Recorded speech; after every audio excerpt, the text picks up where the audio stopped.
లో సరైన అవకాశం దక్కల ఇప్పటివరకు. ఫర్ సపోజ్ బండి సంజయ్ గారు లేకపోతే ఇంకొక వ్యక్తి ఎవరైనా వచ్చి మిమ్మల్ని బీజేపీలోకి ఆహ్వానిస్తే are you ready to go? No no no no why? వినండి, లాస్ట్ టైం బీజేపీలో పోతా అని చెప్పిన, అప్పుడు కూడా కేటగారికల్ చెప్తున్నా. హైదరాబాద్ సీటీ, హైదరాబాద్ ఎంపీ నాకు ఈ చార్మినార్లో హిందుస్థాన్ జెండా పెట్టేస్తా.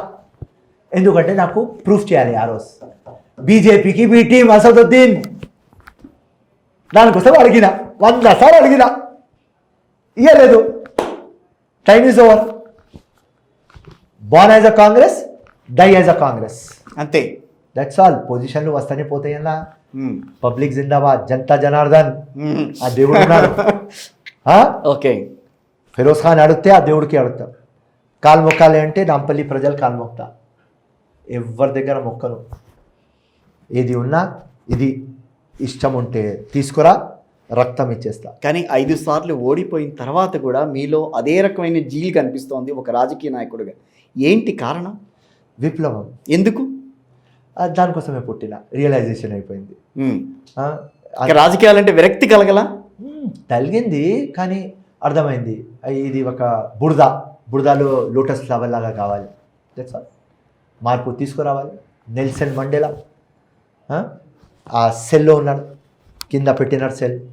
20 years 25 years ఆయన మీదనే యూరిన్ చేసినారు. ఎస్, ఆయన బయట వచ్చిన తర్వాత వాళ్ళకే ఇండిపెండెన్స్ తెచ్చినారు. ఎస్, దానికోసం the greatest man of the universe is Nelson Mandela. Number 2 is Gandhiji. Yes, non violence. So ఇది నా always inspiration. So that's all. ఇది దేనికోసం నువ్వు పుట్టినావా నాకు అర్థమైపోయింది. నేను ట్రావెల్ లోపల అవుతా. నేను కిషోర్ గారు ఏమని నేను లేబుల్ పెట్టాను కిషోర్ గారికి. నేను లోపల వెళ్ళిపోతా. వాట్ ఐఎమ్, నేను దేనికోసం పుట్టినా, నా జన్మం ఎందుకు, నా జీవితం ఎందుకు, నా బతుకు ఎందుకు అర్థమైంది. విప్లవం కోసం, మార్పు కోసం, సమాజం కోసం. అది వచ్చేది నీ మైండ్లో. దానికోసం దేనికి భయం లేదు నాకు. సింపుల్. ఇన్ని అయిన తర్వాత ఏముంటుంది నాకు భయం? ఉండడానికి కూడా ఏమున్నది? 2 సార్లు హత్యా ప్రయత్నం జరిగింది. ఏమున్నది? ఏముంది చెప్తున్నా. నాన్న ఉన్నాడు, చనిపోయినాడు. అమ్మ లాస్ట్ స్టేజ్లో ఉన్నది. పాప ఉన్నది, చనిపోయింది. భార్య ఉన్నది, ఏమున్నది? ఆ భార్య ఇప్పుడు మిషన్లో ఉన్నది. తానియా హై ఫౌండేషన్ పెట్టింది. 18th నాడు సండే ఇవాళ ఫస్ట్ ఇయర్ యానివర్సరీ ఉన్నది. ఒక పాపతో మొదలుపెట్టింది, అలా 580 పాపలకు ఎడ్యుకేషన్ ఇస్తుంది. మొన్న మా ఫ్రెండ్స్ పార్టీలో ఎవరో కొత్త మంచి వచ్చి how many children you have అంటేనే మా భార్య స్మైల్తో 580 అన్నది. 580 అని ఆయన గమ్మునుకున్నాడు, అర్థం కాలేదు. మళ్ళీ ఆయనకు చెప్పినారు. సో కార్లో చెప్తుంది, I want to be mother of 10,000 children. So ఆయన మిషన్లో ఉన్నది. 10,000 తానియాకి నేను ఎడ్యుకేషన్ ఇవ్వాలి అని. నా మిషన్లో నేనున్నా. అంతే మిషన్.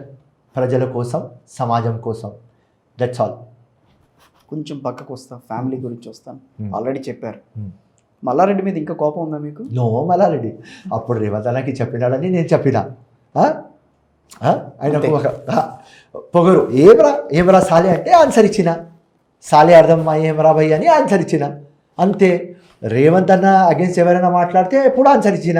ఇలా అసలు దీనికి ఎన్ని ఆన్సర్లు ఎందుకు ఇచ్చిన? రేవంత్ అన్న అగేన్స్ట్ మాట్లాడినాడని, కాంగ్రెస్ అగేన్స్ట్ మాట్లాడినాడని, ఫిరోజ్ ఖాన్ అని మాట్లాడలేదు కదా. ఉట్టి రేవంత్ అన్న గురించి మాట్లాడినాడని శర్వాణి చింపుతా అన్న, లోపల వచ్చి శర్వాణి చింపేస్తా అన్న. వాడికి ధైర్యం ఉండి ఫిరోజ్ ఖాన్కి మాట్లాడితే ఇప్పుడు దాకా పోయి చింపేది, అంతే. తిక్క ఫెలో కదా, అంతే. వాడు మునగాడు అంటే వాడు మునగాడు కంటే మునగాడు మనం. టైం చూపిస్తుంది.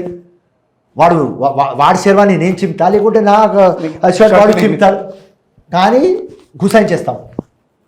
గుసాయించేస్తామని గమనుకుంటున్నారు. వాళ్ళకు మొత్తం లోకంలో ఎవరు దుష్మన్ కాదు. వాళ్ళకు ఫిరోజ్ ఖాన్ అంటేనే దుష్మన్. ఎవరికి బలం లేదు వాళ్ళ మీద ఫైట్ చేయడానికి. అసలు ఎవరు మాట్లాడదు. ఎక్కడిది బలం? దేవుడు ఇచ్చినాడు. విప్లవం ఇచ్చింది, నా మక్సద్ ఇచ్చింది, అంతే. రైట్. మీతో పాటు మీకు మంచి ఫ్రెండ్స్, అస్మిత్ రెడ్డి వ్యవహారం కానీ, తర్వాత మీకు ఏపీలో మంచి ఫ్రెండ్స్ చాలామంది ఉన్నారు, ఒకళ్ళిద్దరు కాదు. నాకు తెలిసినంత నేను అందరినీ చెప్పను. వాళ్ళంతా మంచి మంచి పొజిషన్స్లో ఉన్నారు ఇప్పుడు. But Firoz Khan still that same position. Reality చెప్పాలి, దేవుడు వాళ్ళకు ఇంకా ఎక్కువ అయ్యాలి. వాళ్ళకు విక్టరీ దొరికింది, వాళ్ళకు వెల్త్ దొరికింది. వాళ్ళకి ఫ్రెండ్షిప్ ఎట్లా అయిందంతా మీతో? చిన్నప్పుడు ఫ్రెండ్స్ వాళ్ళు అంతే. సో మీకు ఇలా వాస్తవం చెప్తాను, నాకంటే 100 times rich, everything yes of course, right, ఆ స్టేటస్లో. కానీ ఎప్పుడు ఫిరోజ్ ఖాన్ పోతారు, ప్రజలు వాళ్ళు అందరికీ మర్చిపోతారు, నాతోనే ఫోటోలు తీసుకుంటారు. నెంబర్ 1, వాళ్ళు అందరు నాకి వింటారు. ఎస్, ఎందుకంటే విక్టరీ వాళ్ళ చేతిలో ఉన్నది. హిస్టరీ చేపిస్తున్న ఫిరోజ్ ఖాన్తో మాట్లాడుతున్నారు. సో ఒక విప్లవం ఫిరోజ్ ఖాన్, ఆ మైండ్ సెట్. నెక్స్ట్ జనరేషన్కి ఏమి ఇవ్వాలి అని ఆ తపన ఉన్నది, ఈ జనరేషన్కి ఏం చేయాలి అని ఒక ఆలోచన ఉన్నది. సో వాళ్ళకు అందరికీ తెలుసు. సో వాళ్ళు నాకంటే పెద్దోళ్ళు, కానీ వాళ్ళ మైఫిల్లో పోతే always Firoz Khan hero. So ఆ గ్లాడియేటర్ పిక్చర్ది చెప్తున్నా, ఆ ఎంపరర్ కంటే ఫేమస్ ఆ స్లేవ్, ఆ Spartacus, same story Firoz Khan.